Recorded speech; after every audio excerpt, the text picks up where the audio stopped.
ocurren los problemas que ocurren cuando se altera la parte vascular. O sea, vamos a suponer que esta aula está bien, que significa los alveolos, pero ahora hay problemas acá en la sangre que viene por otro lado. Entonces vamos a analizar qué cosa es lo que pasa con la sangre. Acuérdense que lo importante para el intercambio gaseoso es que tiene que haber una buena interacción entre el aire y la sangre, entre ambos, y para eso esta división que existe entre ambos tiene que ser adecuada, la membrana alveolo-capilar. La membrana alveolo-capilar. Entonces, aquí tenemos algunas causas y definiciones de enfermedades vasculares, pero lo que vamos a ir empezando es a analizar qué cosa es edema. Edema pulmonar. ¿Qué entendemos por definición de edema?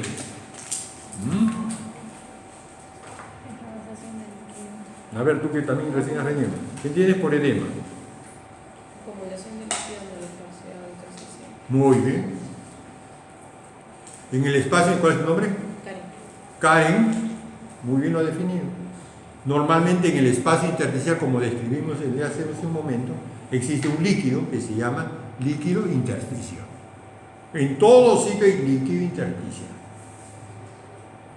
Si me permiten, ¿no? Para recordar,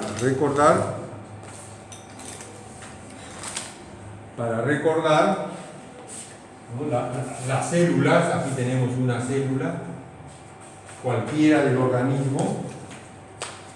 Aquí tenemos un capilar, ¿no? Un capilar. Aquí están las células endoteliales, ¿no? Lo que describimos hace un momento. ¿Qué cosa es lo que hay dentro del capilar? Sangre.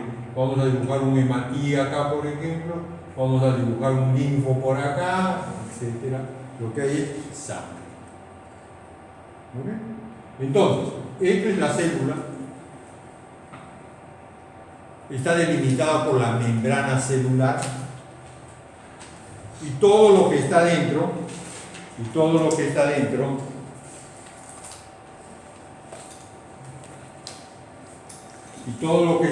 se llama pues intracelular.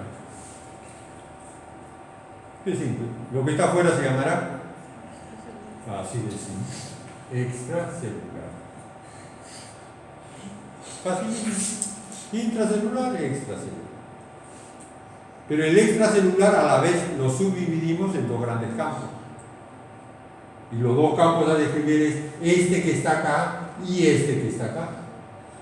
Entonces, el extracelular, ¿de qué está formado?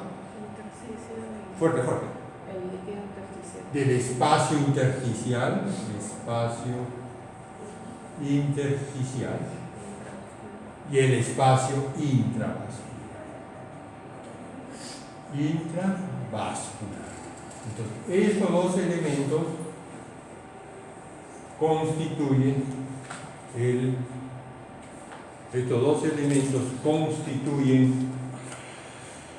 el extracelular. Todo esto que está fuera de la membrana celular se llama el medio interno. El medio interno. Vamos a suponer que ella sea una célula y todo lo que está afuera sería su medio interno. Ella vive de lo que sucede en su medio interno, como célula. Igualito las células, aquí también esta célula va a depender de lo que pase en el medio interno.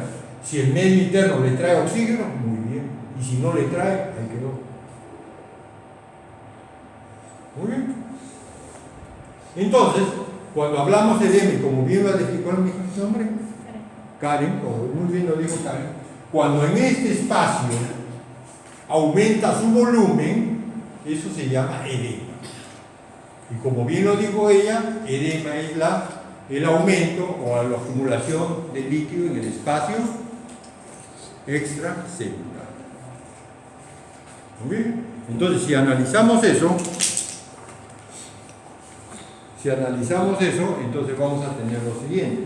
aquí está la definición: complicación importante de enfermedades pulmonares y cardíacas, y potencialmente pueden ser mortales. Potencialmente pueden ser mortales.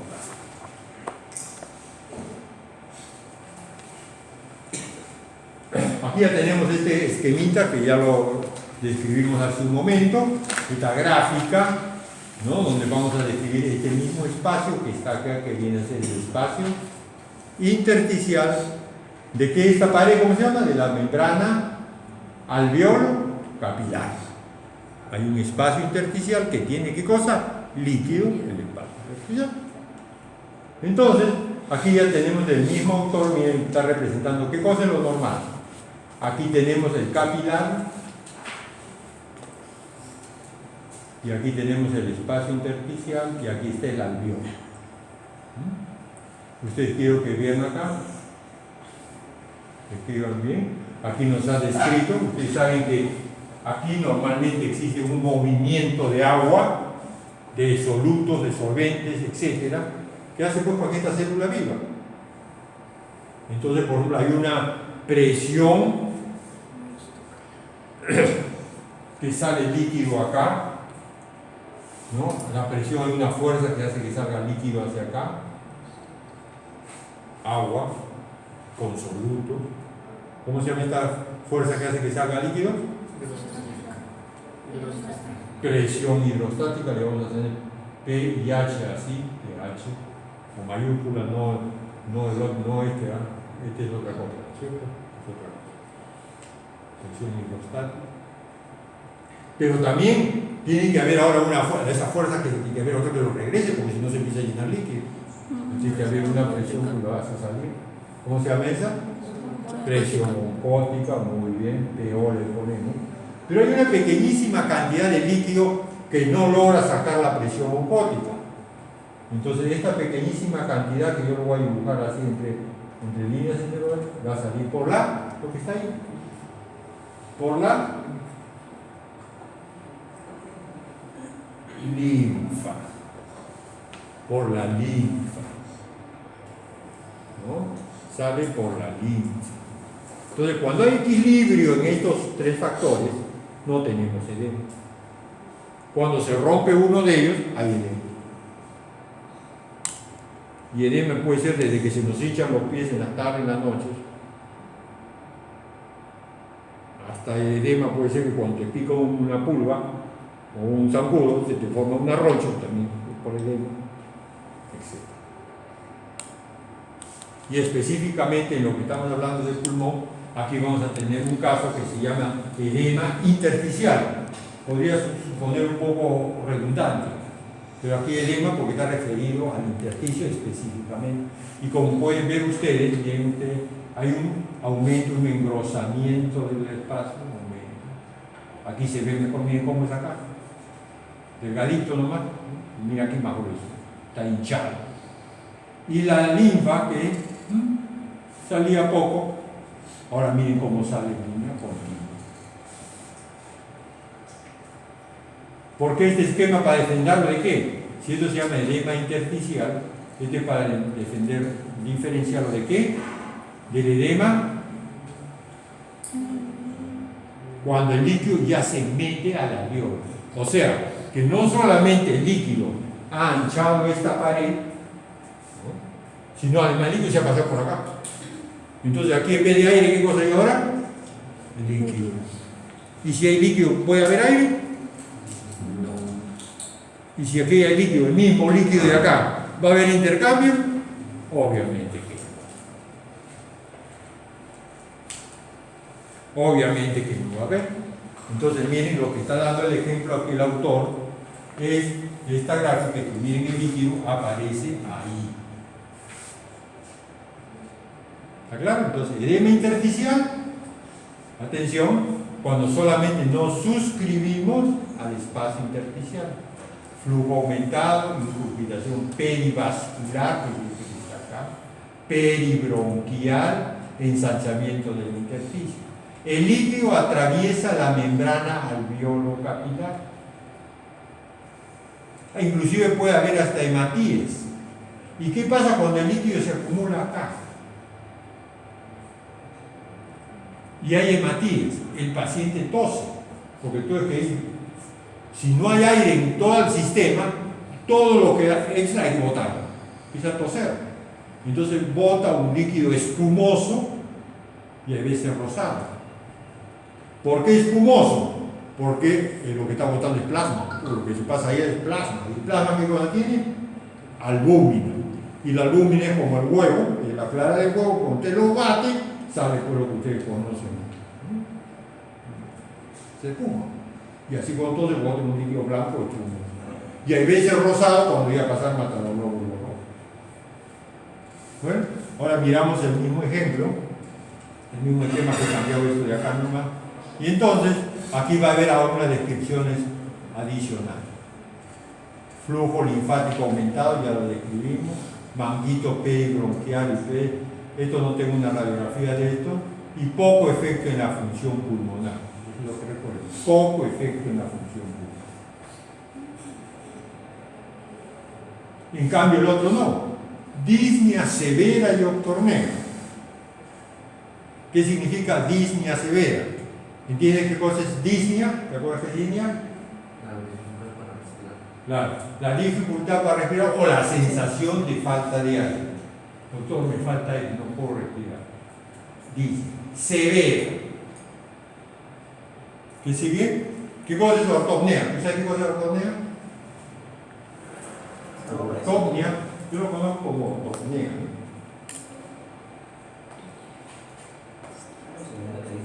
¿Ah? ¿Alguien sabe qué es ortopnea? Es la dificultad para respirar en posición supina. En posición supina, parada. O echado. No, al revés. Ortopnea viene a ser que cuando el paciente se echa, empieza a ahogarse. Y dice, doctor, no puedo dormir echado. Al principio me ponía una almohadita. Después otra y otra, y ahora duermo sentado. Porque cada vez que me echo me ahogo. Es llamado ortopnea. Expectoración rosada y espumosa, opacidad marcada en los rayos X, e hipoxemia severa. Eso por eso que le produce fue la disnea severa, que falta aire, la hipoxemia, no tienes oxígeno. ¿No? Entonces, ¿cuáles son los mecanismos y qué eventos precipitantes ocurren en las enfermedades vasculares? Aumento de la presión hidrostática capilar, este que está acá. Aumenta la presión hidrostática. ¿Y qué causas? Estas de acá. Solamente voy a mencionar puntualizando esto, porque esto ya quería ya más medicina, más cosas. Aumento de la permeabilidad capilar, o sea que esta pared aumenta la cantidad de pasaje de agua. ¿Por qué aumenta? Uno de los ejemplos que pone puede ser alguna toxina inhalada, como que sepsis, etc. Otra, reducción del flujo linfático. O sea, esta pequeña cantidad de linfa que se eliminaba por esta vía, ya no son. Por ejemplo, un linfoma, que es un tumor maligno de la célula linfática, entonces obstruye la cañería linfática, ya no sale. ¿No? Otro, disminución de la presión intersticial, lo han puesto de la presión intersticial. No te duermas, esa niña. Mejor que se vaya esto. Una causa. Disminución de la presión coloidosmótica, obviamente, ¿no? Esta que saca el líquido. ¿Quién ejerce la presión coloidosmótica? Fuerte. ¿Quién? No. ¿Quién ejerce la presión coloidosmótica? La albúmina. Entonces, cuando la albúmina se pierde o se sintetiza poco, pues esta hora, qué barbaridad.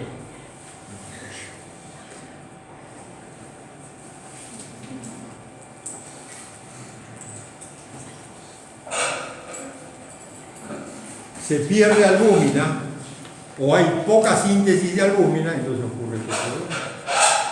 Ahí se sienten los tres que han venido tarde.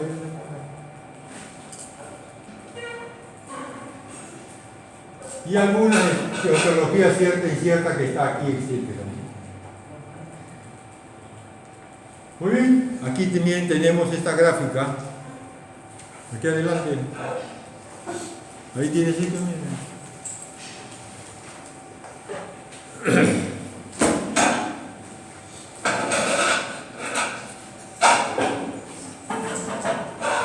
Aquí tenemos un capilar. Miren y cómo está separado de la cantidad de líquido. Miren, aquí los alvéolos que deberían estar blancos, así como estos, en este corte histológico, mientras todo lleno de líquido. ¿Qué cosa es lo que pasa en estos casos? Esta curva que es normal entre la presión y la capacidad pulmonar, miren, se desvía hacia abajo y hacia la derecha como testigo.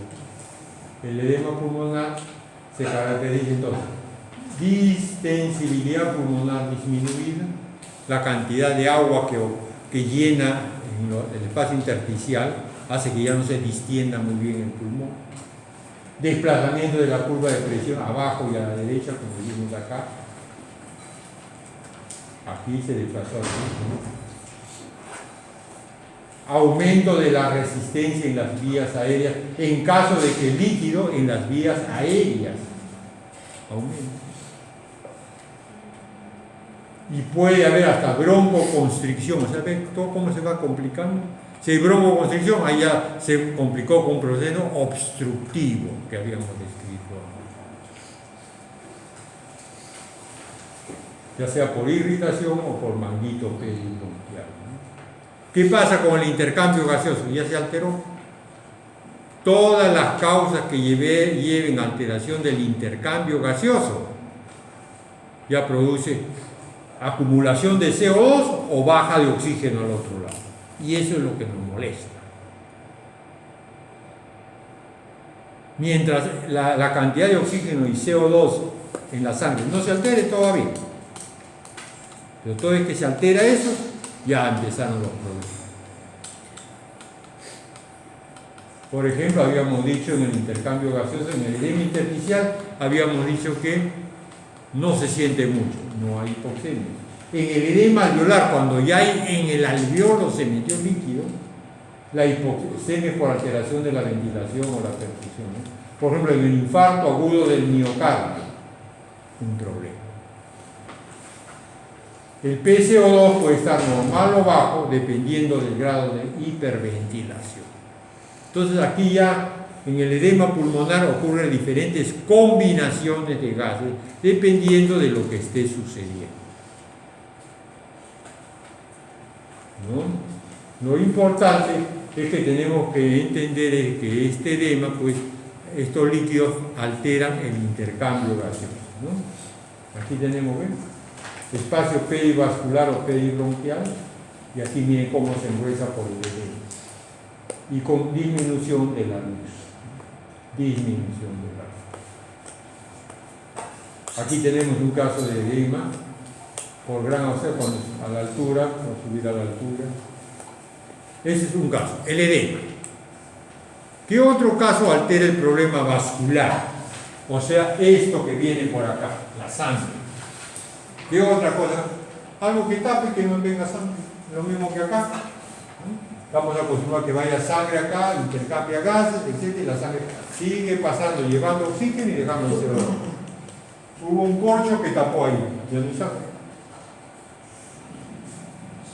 ¿Por qué se tapó esta sangre que venía por acá?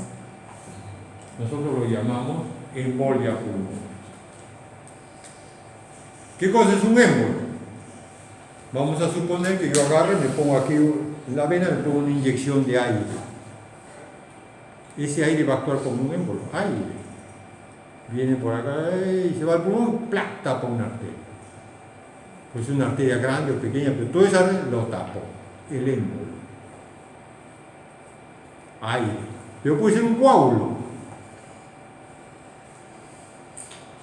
En algún sitio se me forma un coágulo por las piernas, este coágulo sube por la cabeza inferior, aurícula derecha, ventrículo derecho, arteria pulmonar, y ¡plum!, coágulo tapa. Eso es embolia pulmonar. Entonces aquí tenemos a menudo prevenible, puede ser fatal dependiendo del tamaño del émbolo. Los pequeños trombos pasan, no se olviden, no pasó nada. Los trombos una de las cosas es trombos profundos de venas de miembros inferiores, y por ejemplo puede ser esta cara. Aquí hablamos de éxtasis sanguíneo, por ejemplo, en varices. Por ejemplo, yo tengo varices de miembros inferiores. Y ustedes, como futuros médicos, si un paciente tiene varices de miembros inferiores y está postrado en cama mucho tiempo por alguna razón, entonces, como está con la pierna hinchada y la vena varicosa, se acumula la sangre, entonces esta sangre tiende a coagularse.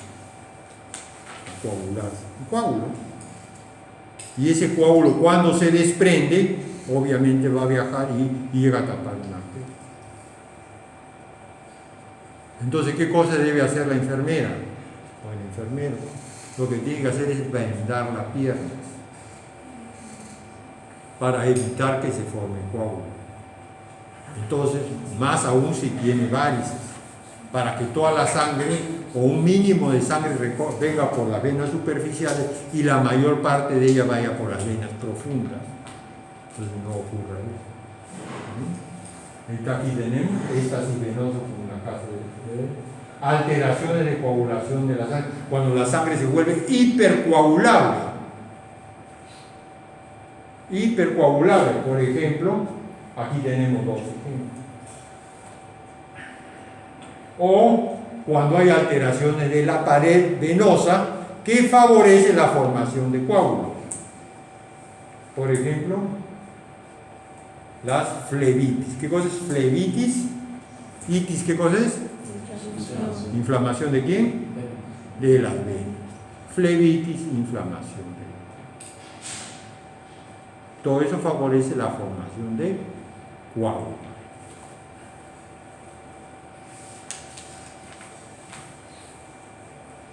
¿Qué pasa cuando hay una embolia pulmonar? Va a haber una serie de actividades que van a ocurrir en la circulación pulmonar.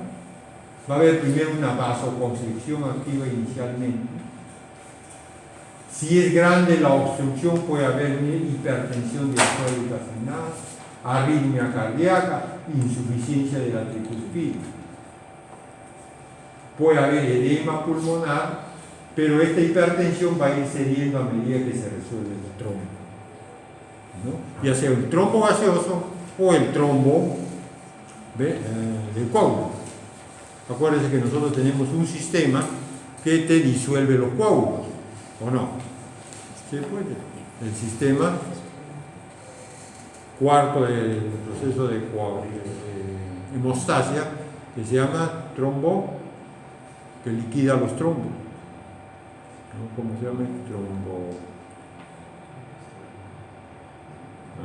Me fue el nombre. ¿Cómo? Tromboplastía, no, fibrinolisis. Es lo mismo, pues, ¿no? ¿Qué pasa cuando te cae un golpe? ¿No? Te golpea. Entonces, ¿qué cosa? Aquí se rompen los vasos por un morado. ¿Qué cosa es el morado? Es la extravasación de la sangre fuera del lecho capilar. Pero después de un tiempo desaparece. ¿Por qué? Porque este sistema fibrinolítico va a ir destruyendo toda esa sangre que se salió fuera. Se llama fibrinolisis, la cuarta etapa del proceso de hemostasia.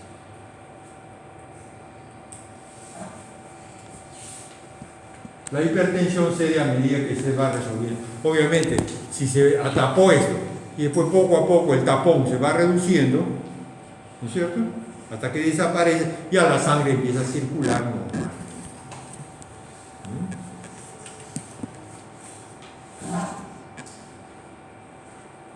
En la embolia pulmonar existe también una mecánica.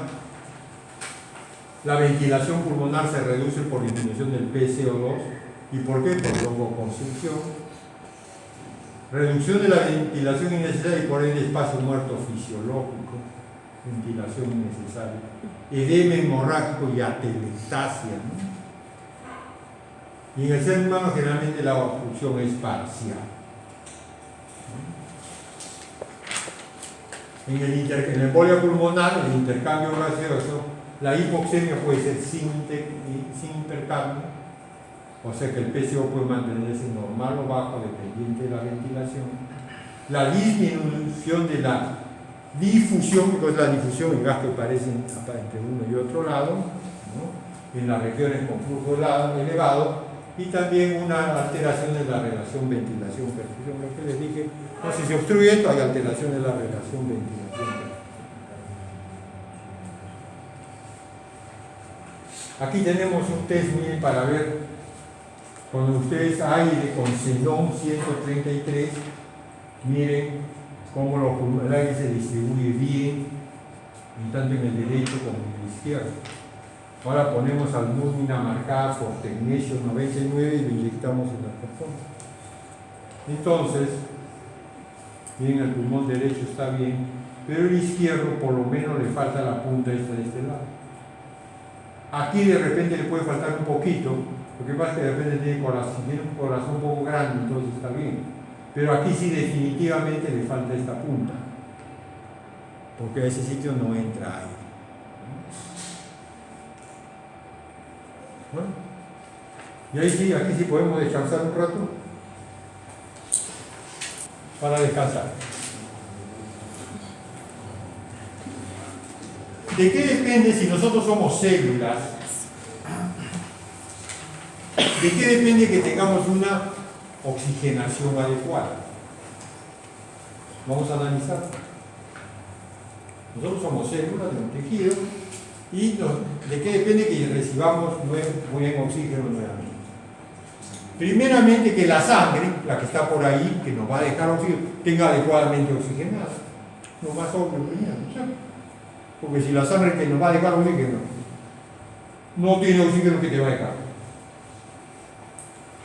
Es como que de repente venga un camioncito que dice que nos va a traer refrigerio, desayuno. Y si no trae nada, no. Pero esa sangre que tiene que correr para traer oxígeno tiene que tener una cantidad adecuada de hematíes y hemoglobina, que son los que transportan oxígeno. ¿Cómo podemos saber eso? Mediante un recuento de hematíes o una determinación de la hemoglobina. Además, bueno, de repente todo está bien, pero el flujo no es adecuado al otro lado. En vez de caminar a este paso para podernos dejar oxígeno, como digo yo, camina así. Por ejemplo, en los casos donde hay shock, donde el flujo se vuelve muy lento, el flujo de sangre. Entonces, a este paso no te deja oxígeno adecuado. Y otra va a depender de la capacidad de utilizar oxígeno, de nosotros. Imagínense que viene el camioncito de refrigerio, vienen los desayunos y nosotros nos han puesto un parche en la boca y no podemos saber. ¿No? ¿Estás comprendiendo? Pues está la comida servida ahí, pues habrá que mirarla, ¿no? ¿En qué casos ocurre eso con las células? Por ejemplo, cuando hay intoxicación por cianuro. La intoxicación por cianuro hace que las mitocondrias no puedan utilizar el oxígeno. Es como que si a la mitocondria le ponemos un parche en la boca y no puede coger el oxígeno.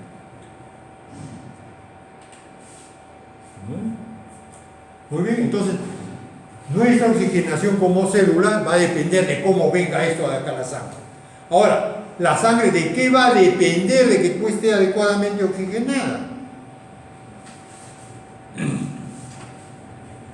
Primero, de que no haya una alteración de la relación ventilación alveolar perfusión. Que no haya una hipoventilación alveolar. O sea, poco aire que entra a los alveolos.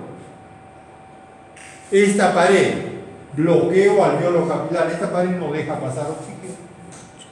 O produce mucha dificultad al pasaje de oxígeno, entonces la sangre no puede.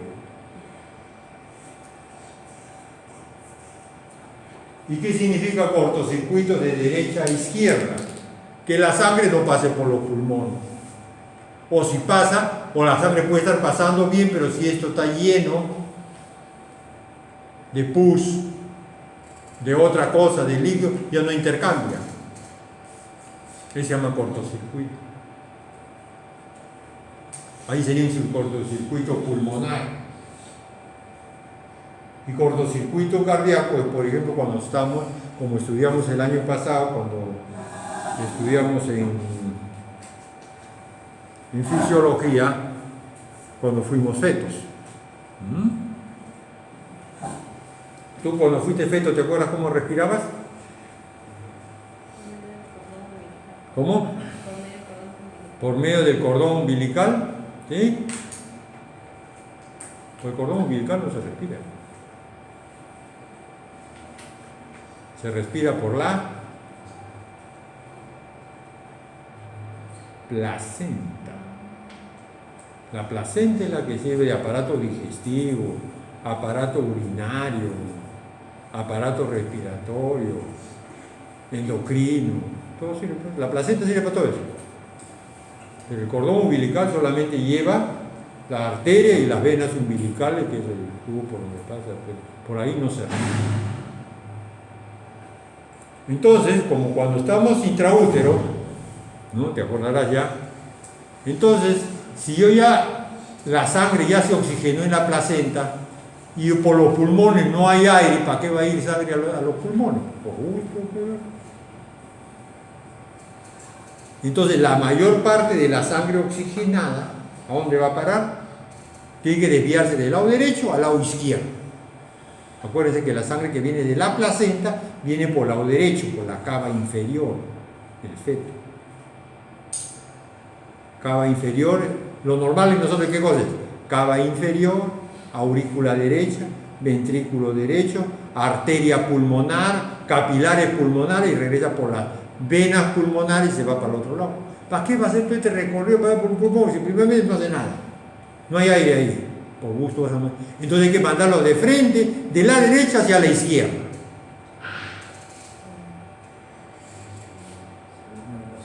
¿Por qué orificio se pasa de la derecha hacia la izquierda la sangre? Normalmente